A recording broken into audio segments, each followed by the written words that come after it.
नहमदुहु व नसल्ली अला रसूलिहिल करीम व अला आलिहि व सहबिहि अजमाइन अम्मा बाद। अस्सलामु अलैकुम व रहमतुल्लाहि व बरकातुहू। गुज़िश्ता वीडियो में हम लोगों ने सूरतुल हमज़ा का तर्जुमा और तफसीर सीखा था। चलिए आगे बढ़ते हैं सूरतुल अस्र की तरफ। सूरतुल अस्र मक्की सूरत है और इसमें 3 आयतें हैं। सूरतुल अस्र, अस्र का माना होता है, बाज़ मुफस्सिरीन ने इससे मुराद असर का वक्त लिया है, क्योंकि असर का वक्त बहुत फजीलत वाला है जिसमें दिन और रात के फरिश्ते नाजिल होते हैं। और बाज़ मुफस्सिरीन ने इससे मुराद ज़माना लिया है और यही ज़्यादा राजिह है।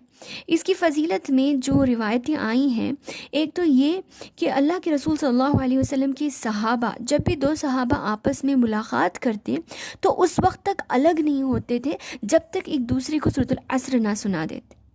इसके अलावा इमाम शाफ़ी रहमतुल्लाह अलैह बयान करते हैं कि सूरतुल अस्र अगर नाजिल होता सिर्फ़ पूरे कुरान के बजाय तो यही हम लोगों के लिए काफ़ी हो जाता, क्योंकि इसमें कई उलूम की तरफ इशारा किया गया है, इसमें कई नसीहतें को समेटा गया है। तो चलिए शुरू करते हैं। औज़ु बिल्लाहि मिनश शैतानिर रजीम, बिस्मिल्लाहिर रहमानिर रहीम। वल अस्र, अब तक हम लोगों ने वाव जो पढ़ा एंड या और के लिए यूज़ किया, लेकिन यहाँ पर वाव क़सम के लिए यूज़ किया गया है। तो अरबी ज़ुबान में वाव और के लिए और कभी क़सम के लिए भी यूज़ किया जाता है। क़सम है ज़माने की।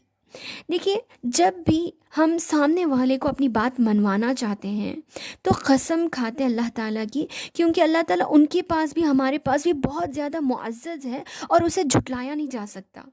तो हम उसी चीज़ की क़सम खाते हैं जो हमारे पास और सामने वाले के पास बहुत ज़्यादा फ़जीलत रखता है, उसके सिवा कोई और चीज़ अच्छी हो ही नहीं सकती।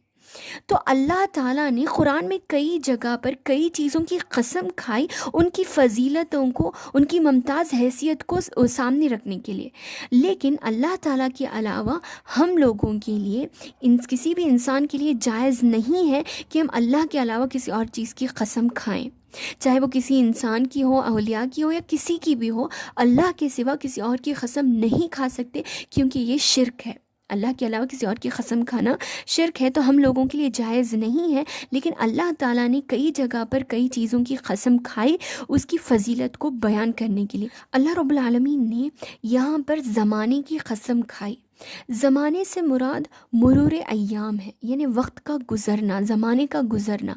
कैसे अल्लाह ताला अंधेरी रात के बाद सुबह का रोशन सवेरा लाता है, कैसे सूरज तुलू होता है, कैसे बराबर वक्त पर गुरूब हो जाता है, कैसे बराबर गर्मियों के मौसम में दिन लंबा रात छोटी हो जाती है, कैसे सर्दियों के मौसम में दिन छोटा और रात लंबी हो जाती है, कैसे ये तमाम चीज़ें अपने आप होती चली जाती हैं। अगर हम इस पर गौर करें तो ये वाकई में बहुत बड़ी खूबी है और बहुत अल्लाह ताला ने बेहतरीन इस चीज़ को बनाया है। तो इसकी खूबी को, इसकी बेहतरीन को का अल्लाह ताला इसकी फ़जीलत को बयान करते हुए इसकी कसम खा रहा है कि अल्लाह ताला ने ज़माने की कसम खाई। क्यों खाई? अल्लाह ताला क्या बताना चाहता है, देखिए, इन्नल इंसान लफ़ी खुस्र, बेशक इंसान लफ़ी खुस्र, बहुत बड़े नुकसान में, बहुत बड़े खसारे में है।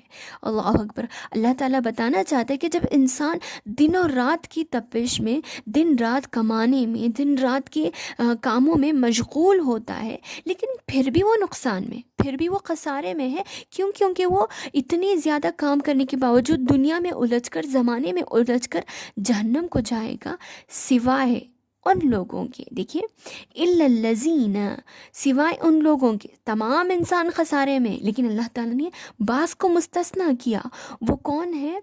सिवाय उन लोगों के जो ईमान लाते हैं, आमनो, जो ईमान लाते हैं, व अमिलुस्सालिहात, और नेक अमल करते हैं, नेक अमल करते हैं, वतवासौ बिल हक़, और नसीहत करते हैं एक दूसरे को हक़ की, हक़ बात की। क्या है सच्चाई? अल्लाह ताला एक है। अक़ीदा क्या है? सब क्या दुरुस्त है? क्या करना चाहिए, क्या नहीं करना चाहिए, किन चीज़ों से बचना चाहिए, किन चीज़ों पर अमल करना चाहिए, जो एक दूसरे को हक़ की नसीहत करते हैं। वतवासौ बिस्सब्र, اور ایک دوسرے کو وصیت کرتے ہیں، نصیحت کرتے ہیں صبر کی۔ دیکھیے گرچہ صبر کی نصیحت بھی حق کی نصیحت میں آ جاتا ہے، لیکن پھر بھی اللہ رب العالمین نے صبر کو الگ سے ذکر کیا اس کی فضیلت کو بیان کرنے کے لیے، کیونکہ انسان جو مومن ہوتا ہے، مومن بندے کے لیے دنیا ایک مشکل کی گھڑی ہے۔